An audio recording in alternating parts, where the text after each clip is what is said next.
एक गिलास पानी तो लाना।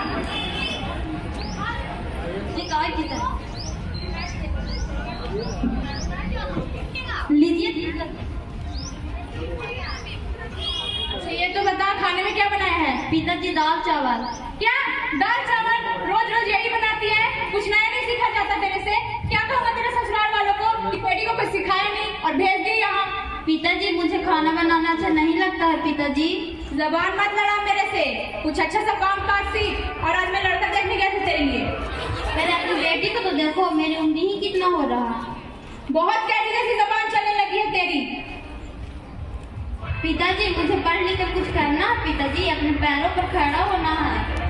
तेरे पैर यही तोड़ देने हैं मैंने। एहसान मान कि तुझे अब तक जिंदा रखा, वरना बचपन में तेरा गला घोट दिया होता तो मुझे आज ये बकबक नहीं सुनना पड़ता।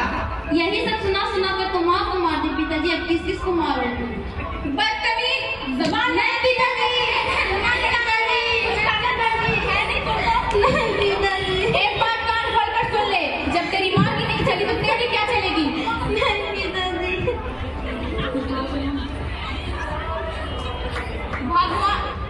भगवान से यही दुआ मन्नत मांगी थी कि मुझे एक बेटा दे दे, लेकिन भगवान को वो भी मंजूर नहीं हुआ। पता नहीं इस करमजनी को कहां से मेरे माथे पर दिया।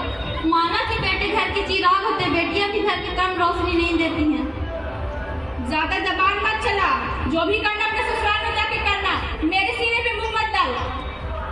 कहाँ है तेरी किताबें? ये सब तेरी किताबों का असर है। कहाँ है तेरी किताबें? नहीं पिताजी, नहीं पिताजी, नहीं पिताजी, ऐसे मत। मैंने यही नसीहत कर दिया। पिताजी एक बात कान खोल कर सुन ले, कल के कल तेरा विवाह होगा। चल जा।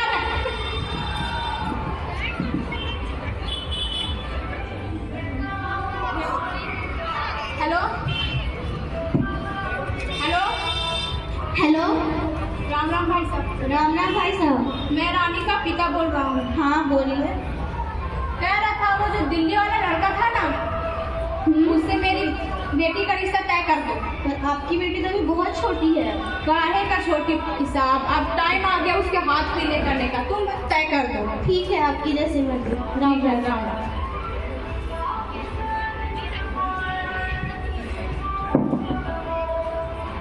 रानी, हेलो रानी। और पिताजी हमारा विवाह कल का कल होगा और कल मुझे कोई नौटंकी नहीं चाहिए। कल के लिए तैयार हो जाना। चल जा।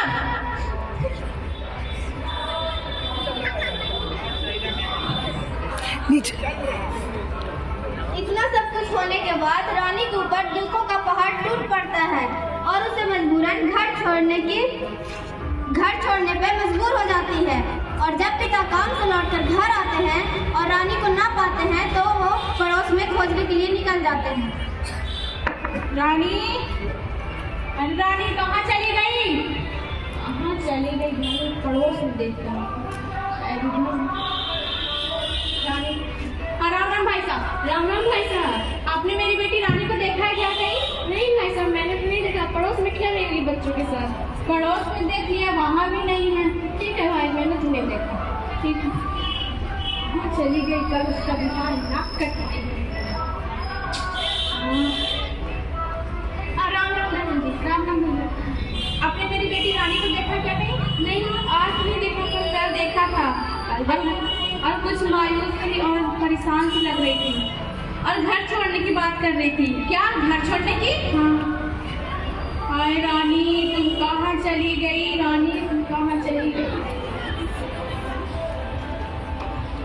धीरे धीरे समय बीतता गया और 20 साल के बाद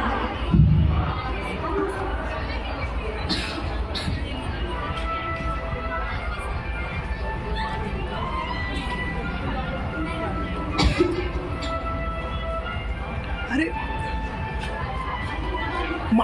माइक दो।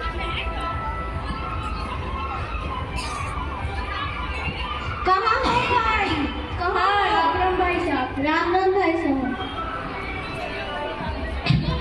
ये तुमने अपनी कैसी हालत बना रखी है? भगवान ने तुम्हें एक बेटी दी थी, वो भी तुम्हें छोड़कर चली गई। शुक्र हो उस डॉक्टर का जिसने तुम्हारी जान बचा ली। कौन डॉक्टर? डॉक्टर नहीं, डॉक्टर मैडम। कहाँ है डॉक्टर मैडम? मुझे अब उनसे मिलना है। वो देखो आ गई। Doctor madam.